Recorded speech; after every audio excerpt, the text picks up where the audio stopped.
The Art of Worldly Wisdom, Baltasar Gracian. Have presence of mind. The child of a happy promptitude of spirit. Owing to this vivacity and wide awakeness, there is no fear of danger or mischance. Many reflect much, only to go wrong in the end. Others attain their aim without thinking of it beforehand.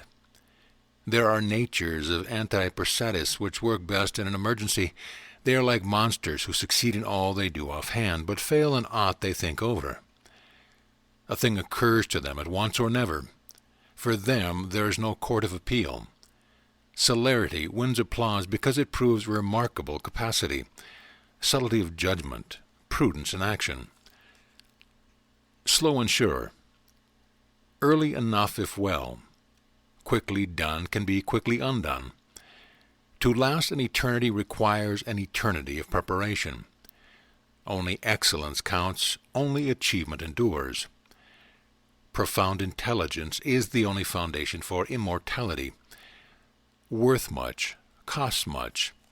The precious metals are the heaviest. Adapt yourself to your company. There is no need to show your ability before everyone. Employ no more force than is necessary. Let there be no unnecessary expenditure either of knowledge or of power.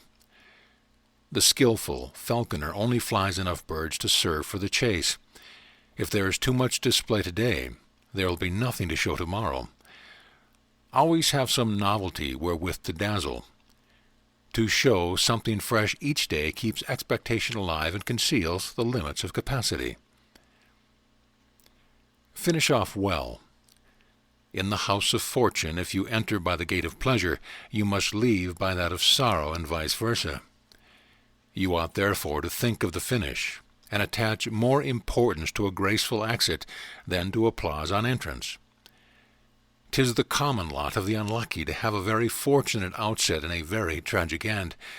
The important point is not the vulgar applause on entrance, that comes to nearly all, but the general feeling at exit. Few in life are felt to deserve an encore.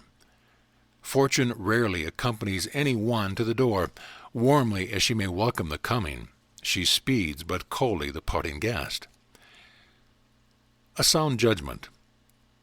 Some are born wise, and with this natural advantage enter upon their studies with a moiety already mastered. With age and experience their reason ripens, and thus they attain a sound judgment. They abhor everything whimsical as leading prudence astray, especially in matters of state, where certainty is so necessary, owing to the importance of the affairs involved. Such men deserve to stand by the helm of state either as pilots or as men at the wheel. To excel in what is excellent. A great rarity among excellences. You cannot have a great man without something preeminent. Mediocrities never win applause. Eminence in some distinguished post distinguishes one from the vulgar mob and ranks us with the elect.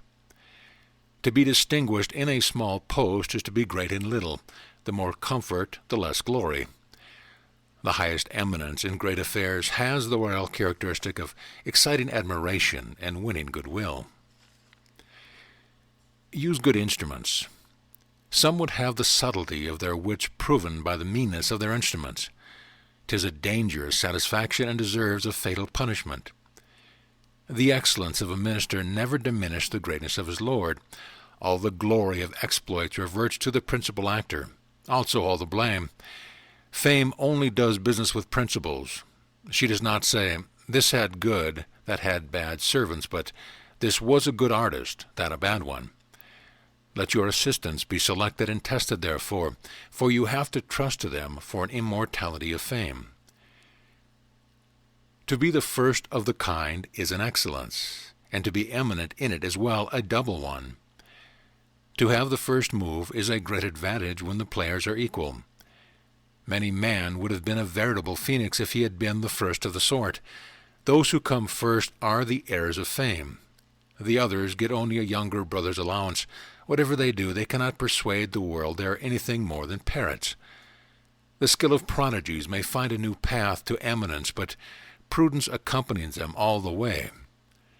By the novelty of their enterprises, sages write their names in the golden book of heroes. Some prefer to be first in things of minor import than second in greater exploits. Avoid worry. Such prudence brings its own reward.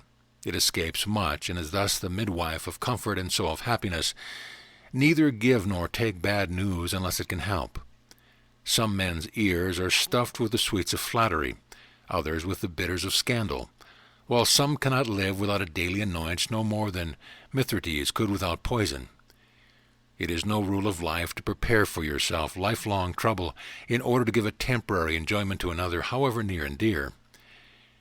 You never ought to spoil your own chances to please another who advises and keeps out of the affair, and in all cases where to oblige another involves disobliging yourself. 'Tis a standing rule that it is better he should suffer now than you afterwards, and in vain. Elevated taste. You can train it like the intellect. Full knowledge whets desire and increases enjoyment. You may know a noble spirit by the elevation of his taste. It must be a great thing that can satisfy a great mind. Big bites for big mouths, lofty things for lofty spirits. Before their judgment the bravest tremble, the most perfect lose confidence. Things of the first importance are few.